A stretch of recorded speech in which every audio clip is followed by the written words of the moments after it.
This video is called Sorry, Empathy Must Have Limits by Geeky Stoics. I don't know if I've watched this guy's videos before, but let's check it out. Don't be fooled by the empathy trap. Yes. Oh, good. More empathy discourse. This whole thing that kind of has come into vogue of empathy trap. It's an empathy trap. Elon Musk. The empathy exploit. Empathy is not a trap. Empathy is a superpower. Is empathy a superpower? I don't agree with John C. Reilly there. Empathy can be very useful. It's not like being empathetic to somebody is, well, you know what? This is the way I put it. It's good to be sympathetic to people. I don't really think that empathy is a very great emotion. Putting yourself in someone else's shoes, feeling bad for them. This is how you get virtue signaling people, whatever. Like that guy who walked up to a bunch of college kids wearing a sombrero. And he asked them if they think that it's offensive. And they all said yes, and they all got offended. And then he walked up to an actual Mexican guy and asked him if he thinks it's offensive. And he said, no, it's cool. I like it. This is how you get that, What I'm about to say might surprise you. A few months ago, I dug into the debate over... Empathy is seeing a situation and feeling bad for somebody without needing the context. Sympathy is somebody letting you in to their problem and you feeling bad for them. That's the difference. Toxic empathy, and made the case that yes, empathy can be weaponized, and heroes, people who want to do good in the world, are highly prone to being deceived by evil. Yeah, it literally happens in every movie, guys. Come on. Peter, stop! Stop! You wouldn't kill your old uncle. Don't let me die. Yeah, you fool! Weaker bad guys who intend to do harm and know how to manipulate the strong so that they will stand aside. He's too dangerous to be left alive. I'm too weak. Yeah. Oh, don't kill me. He was never It's a tale weak. as old as time. But John C. Reilly is correct here about one thing. That's what makes human beings exceptional, our ability to look outside of ourselves. We're not an alligator trying to just get the next fish. We're human beings. We can relate to something that's not us. That's a superpower. This definitely sounds like something that Dewey Cox would say. I agree with that. Human beings have a unique ability, more so than even the most sophisticated animals, to feel and act with empathy for the good of their fellow man. Yeah, fair. Non-human life and inanimate objects. I can ascribe a personality and give a life story to this water bottle. We humanize, personify, and can see the world through the eyes of a tree. We do this all the time through art. Hey, but the ints are sick, dude. And artwork really is the mark of the human being. Consider monkeys like Punch, who went viral for loving on this stuffed animal after being abandoned by his mother. Punch connected with an inanimate object, projected shared qualities onto the stuffy, and then found comfort in it. And there are animals that can do that. Dogs can befriend lions. But you would be far-fetched to find anything other than a human being that feels the pain of another person, feels threatened by them. I feel the good in you, the conflict. You know what's weird about these dog-lion relationships that you see pictures of and videos of? You never see an old dog with a lion. Huh. Can even be afraid of them and yet still act charitably toward them and in good faith. The lion and the dog will not My hot share take is that Anakin only turned back to the good side because he saw that he was losing. And Anakin was never...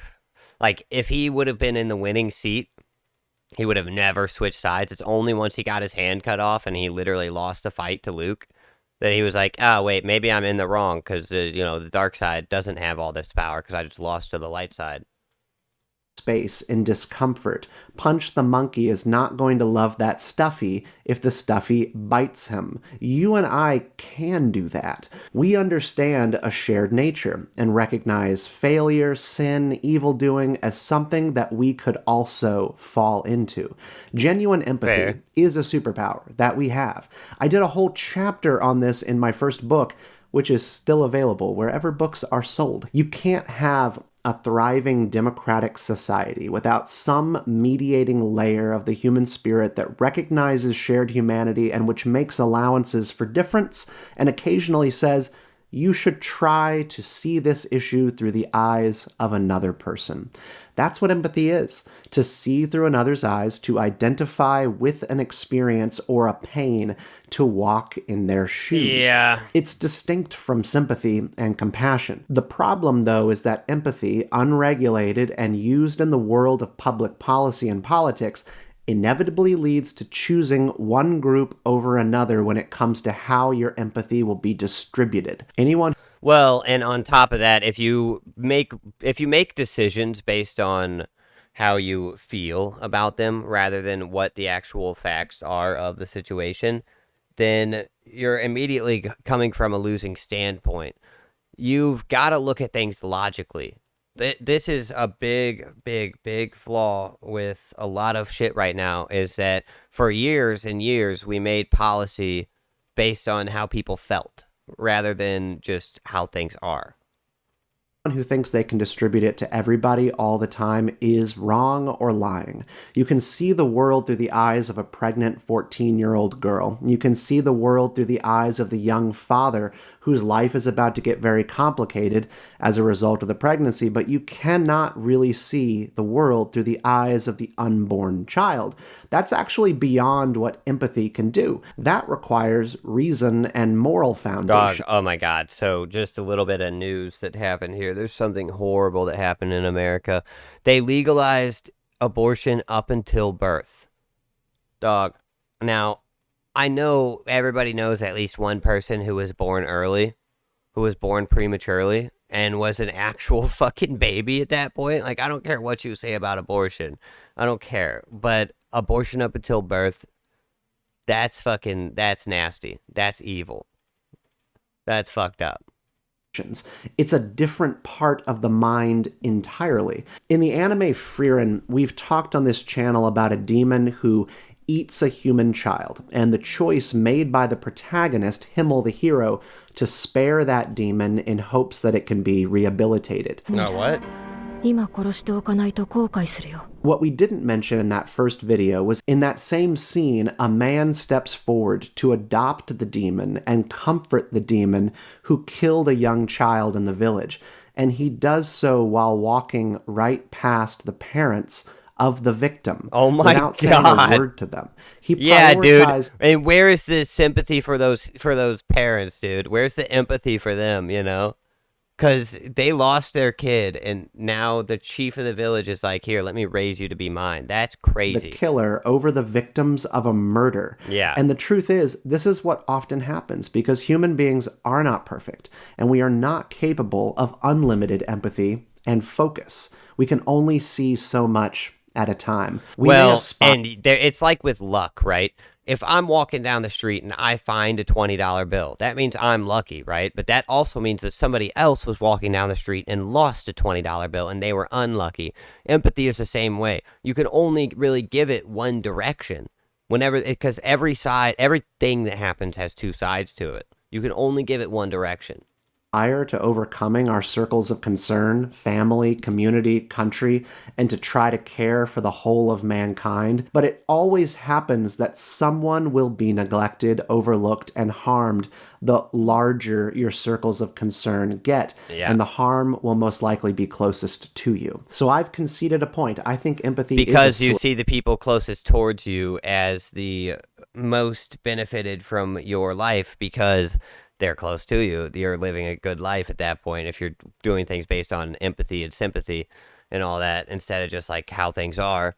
And so the people next to you must also have the good life, and so it's okay if their life gets worse to even it out for the other people. I just don't like this. I don't like this at all. I don't think it's okay to make I don't think it's okay to make other people's lives worse or your neighbor's lives worse instead of just to make somebody else's life better. If you're not building up everybody, there's no point to it. How long are you streaming for right now, by the way? Like 6 to 8 hours. sort of superpower. But think about superpowers for like 5 seconds. A power is not good or evil. A power is only as good as what you do with it. This is Superhero Movie 101. Great power, great responsibility. The choice to use power for others or to use it for yourself. Imagine what we could accomplish together, what we could create, or we could destroy. I don't know, teaming up with the Green Goblin, that's not really much of a pull. But there are certain villains where they invite the hero in. And I'm like, dang, what if, like, there's a good, like, some of these, like, Darth Vader, comes to you. You're Luke Skywalker, and he's like, join me, let's take down the Emperor. And you actually say yes. Like, I don't know, there's a way better chance for me to say yes to Darth Vader than there is to Green Goblin, honestly. I have a big video if you want to come out to watch out. Oh, the EDP one? Ooh, that's with Chris Hansen. Oh, man, I don't know. I don't know if I want to get into all that. That's, that, I talk about some real stuff, but I don't like to get that dark and deep. And honestly, people like EDP make me absolutely sick to my stomach. Personally, all right, let me just throw my beliefs right out there right now. I think if you do anything like that to a child, you should be publicly executed so everybody can see it. That's how I personally feel, I don't really, I get it, but I don't really need to see a video of this fat, disgusting loser. I just want him to be gone from the world. If you're doing that with kids, you deserve to be gone from the world forever. That's how I feel. Spider-Man versus Green Goblin, that's force sensitivity. I did see, though, that the guy, I like how Chris Hansen called out the guy who was making the video, and he's like, because that guy fucked it all up, because he was not serious about it, now the police had to let you go, and you got away with it, and that's fucked up, too. Chris Hansen's the man. That's what Riley is missing here, and it does get worse. The fact that we My brother once made a cover band. You ever heard of the band Hansen and Hansen? Or I think that's what it's called. Anyways, he made a cover band that was just all, he just did Chris Hansen quotes and like cut it up to be Hansen songs.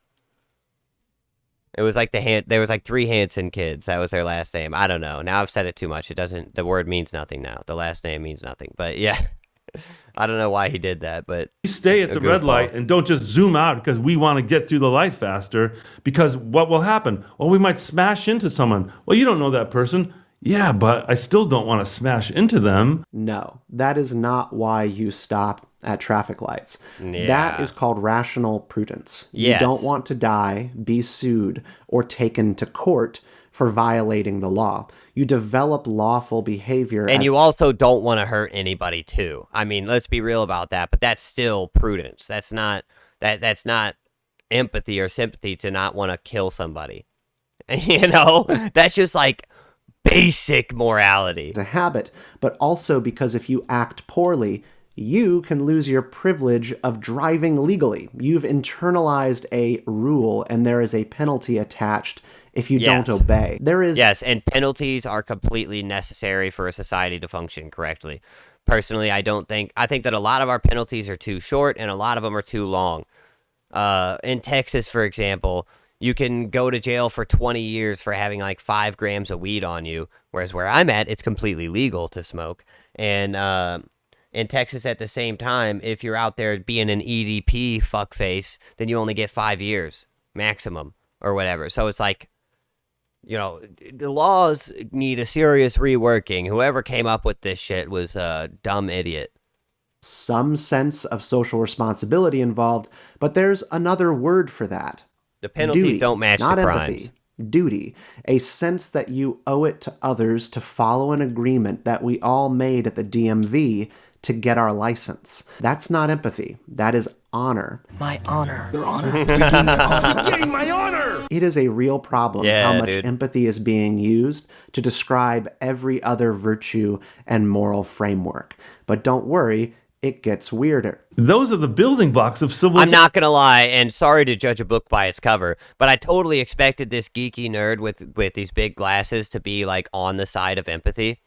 And even though the title says kind of differently, but no, he's totally on my side, and I should not. Even us books, we read books by their cover sometimes, you know? That's the agreement And that to- we treat.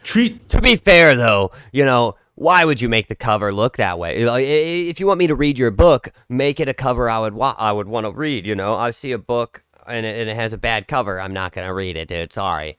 I mean, it's very Catholic to do unto others. You know, treat your brother as you would treat yourself. You know, like The golden rule is not Catholic. Dog, I love these people who wear religion as a skin suit to try to push values.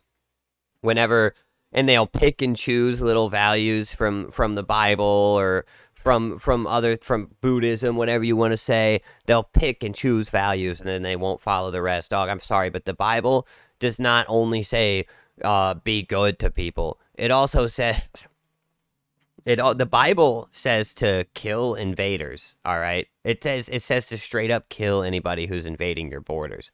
The Bible says don't eat shrimp because that's bad that's bad to do. Like, the Bible says a lot more than just love your neighbor. Like, whenever it also says what is it? It's something like, whatever evil a man has done shall come upon his plate tenfold, or something like that. Like, and God specifically calls upon his people to do the retribution sometimes. Like, this is not something that's just like black and white. Oh, God told you to love everybody. God told you to just love everybody, and that's it. No. Reread the Bible and tell me where it says that God said you should never kill anybody. Because God forbids murder, but God never forbids killing. All right? And there's a distinction, right? And if you can't make that distinction, then you're not ready for this conversation. 631, do to others as you would have them do to you. That's Christian. And it's an update on the Jewish idea to not do what is hateful. Yes. But you'll find this in Confucianism, Buddhism, Stoicism. It's present in Islamic texts with minor variations. Yes. It's universal. And when we find universal principles all around the world from cultures who are often at odds and who formed these ideas independently, we should ask, where did this come from and why? One more philosophy sidebar, and I'll try to make it quick. C.S. Lewis tackles this idea in both Mere Christianity and the Abolition of Man. If this idea of doing unto others as you'd have them do to you is found everywhere in the world, some will say it's an evolutionary byproduct, something that we all must have learned as a means of survival and passing on our genes. The problem is that if you go down this road, the concept of morality, which Hollywood liberals like John C. Reilly will happily invoke, it collapses in on itself. If you put your hand in a fire, you'll feel pain and desire to pull your hand away. If a scientist explains to you that the pain is simply C fiber stimulation triggering a physical response, that explains the pain, but it doesn't explain why you should listen to it. Morality is much the same. You don't have to listen to it. Okay, he's and cooking. anyone who tries to claim objective morality while simultaneously condemning injustices and human rights violations, they're stuck in a contradiction. They're reaching for the Tao or the natural law while denying that it exists. They're just saying it's all biology. We keep evolving, they say. We keep progressing, they say. And yet we just keep getting more immoral and less empathetic, they say. And that doesn't make any sense because those things are not connected. Now, is empathy a weakness? You hear this often. The empathy exploit. I believe in empathy. Like, I think you should care about other people. The fundamental... Well, empathy is a weakness and a strength, right? It's just like anything else.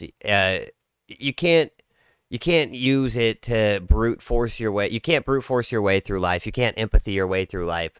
But I think that more times than not, in the modern world that we live in, empathy is weaponized against people with high morality so that people with low morality can take advantage of them.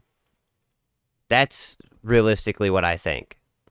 Weakness of Western civilization is or empathy. Stupid, dumb idiots who don't understand the world and they just feel empathy for people. Those are the two Literally things. Yeah. any strength an athlete or warrior or debater has can be used against them. Don't let someone use your empathy against you so they can completely control your state. This is what's being missed almost intentionally every time the empathy conversation starts up again. Why aren't people on the right wing concerned about human rights? They're human too. That's They're crazy. on their own thing. Look out That's for crazy. I hate this whole thing where it's like people on the right wing aren't for human rights. It's not true, dude. They people on the right wing just are. So all right, here's the divide, right? Here's the divide, and frankly, I'll be quite frank with you. I am a center right leaning person, but here's where the divide lies: is that on the left, they believe that the government should have more power, should help more people, and should be more involved, and including people from other countries.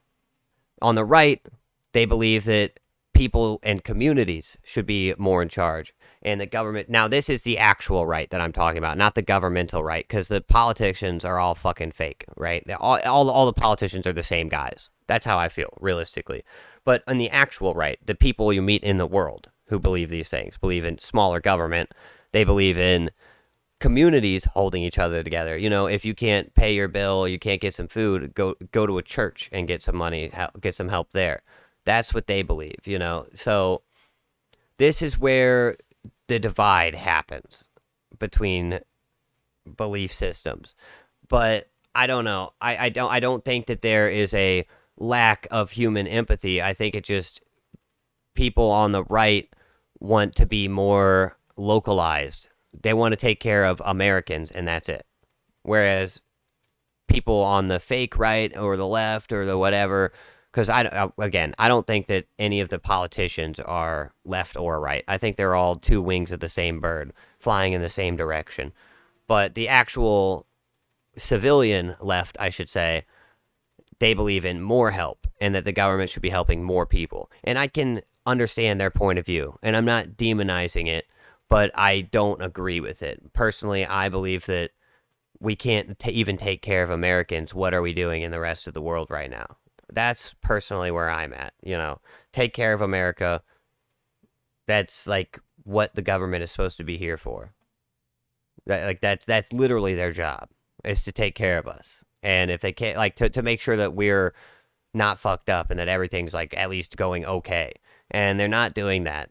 That's my problem, I guess. Number one, like, empathy is something we have the unique ability to use. It is a strength in certain contexts, and in other contexts, it's an Achilles heel. Deserve to die. Strike. Defend. He's just a mean old man without a mommy. Oh my God. Bless you, child. John C. Reilly needs to answer the question, does evil exist? Does it move through people and dwell within certain ideas? If it does, if that is real, then empathy may help you detect its origins and where it came from. Yeah. You know, the And this is the thing. Evil is real. We all have seen it before. We all know. We've all seen evil in the world. We've all met people who are just cruel. This is a real thing in the world. woe is me villain origin story, for example. But you'll need more than sensibility to confront evil and to stop it. To say, hey, sorry for what happened to you, but no, you can't just go around killing people because of your awful childhood. Frodo learned about the virtue of pity and compassion for Gollum. And that's from the other Gandalf. thing. A lot of us have had shitty childhoods, all right? Like, a lot of us have had shitty childhoods and we didn't go around killing people or ruining other people's lives because of it. Like, this is crazy. In Lord of the Rings. It's a pity Bilbo didn't kill him when he had the chance. Pity. Do not be too eager to deal out death and judgment. But the answer was not to give Gollum what he wanted, to give him the ring because being without it was causing him pain and suffering. Frodo had to order his sympathy with duty to the Shire and the whole of Middle-earth. To prioritize Gollum's suffering is to give up the world.